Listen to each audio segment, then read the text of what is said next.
Have you ever wondered why Canadians are grappling with a cost of living crisis, and how monopolies might be contributing to this issue?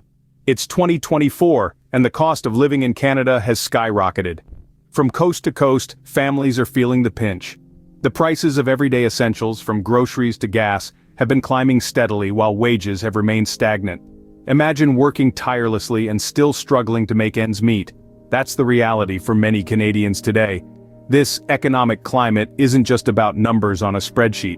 It's about the struggle to afford the very basics of life. It's about parents working multiple jobs but still unable to provide for their children.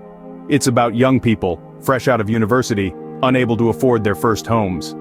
Now, you might be asking, what role do monopolies play in Canada's cost of living crisis? To answer that, we first need to understand what monopolies are. So, what exactly is a monopoly? Well, picture a game where only one player gets to move around the board, harvesting all the properties and charging excessive rents. That, in a nutshell, is a monopoly. However, let's dissect this a bit more. In the world of business, a monopoly when one company or entity entirely dominates a specific sector or industry. This domination isn't just about being the big fish in a small pond. It's about being the lone fish in the pond. Monopolies wield the power to control prices, dictate terms, and essentially manipulate the show without any competitive tension. Consider it like this. In a vigorous competitive market, businesses compete for your support by providing improved products, superior service, or lower prices. They innovate, they evolve, they strive to be superior. However, in a monopolistic market, that drive for improvement is squelched. The monopoly doesn't have to fret about someone else doing it better or cheaper. They set the standard. And often, they lower it just enough to maximize profits without truly prioritizing consumer needs. The peril lies in the absence of choice. With no alternatives, consumers are essentially held captive to the whims of the monopolistic entity. And this isn't just about paying more for goods, or the monopoly has the power to stifle innovation, limit market diversity, and potentially abuse power. In Canada, we witness monopolies in industries like banking, telecommunications, and even beer.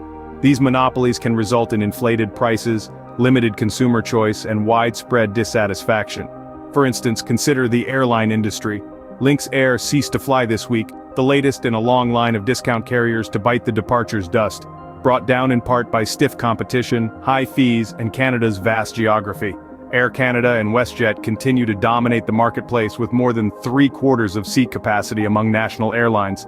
These veterans have deeper pockets than young upstarts, allowing them to more easily match ticket prices in a race to the bottom. The duopoly that we have in Canada is allowed to take on these discount carriers aggressively and use their competitive power to basically drive these carriers into bankruptcy. Other industry observers have suggested the Canadian market has trouble supporting more than 2 large national carriers, though Porter Airlines aims to become an exception as it undergoes a rapid expansion from regional player to continental airline.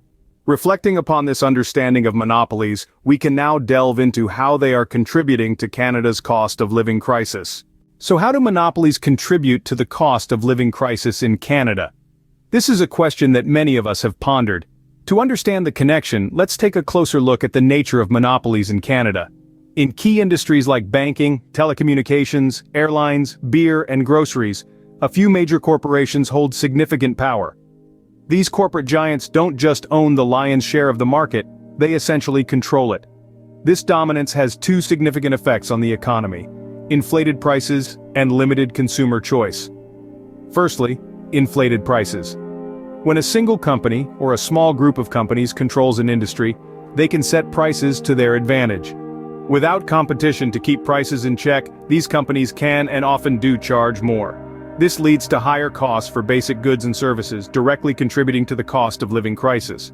Secondly, monopolies limit consumer choice. In a competitive market, companies vie for customers by offering better products, services, or prices. In a monopoly, this dynamic is lost. Instead of being able to choose from a variety of options, consumers are often left with little to no choice. This lack of competition stifles innovation, leads to poorer service, and again, contributes to higher prices. The influence of these corporate behemoths extends to various sectors, including big tech, where companies like Google, Facebook, Amazon, Apple, and Netflix hold significant market power. Their dominance has led to ongoing calls for reforming competition laws. However, addressing the dominance of these corporate giants is a complex task that poses significant challenges. The crux of the matter is this: monopolies, by their very nature, distort the market. They lead to inflated prices and limited choice, both of which contribute to the cost of living crisis. As we can see, monopolies play a significant role in exacerbating the cost of living crisis in Canada. And what is the result of this cost of living crisis fueled by monopolies? Unsurprisingly, Canadians are voting with their feet. The escalating cost of living, coupled with the stranglehold of monopolies, is driving an exodus. People are leaving Canada, seeking better opportunities and a more affordable lifestyle elsewhere. They're searching for a market that encourages competition, growth, and innovation, instead of being stifled by monopolistic giants. It's clear that tackling monopolies could be a key step in addressing Canada's cost of living crisis and keeping its citizens at home.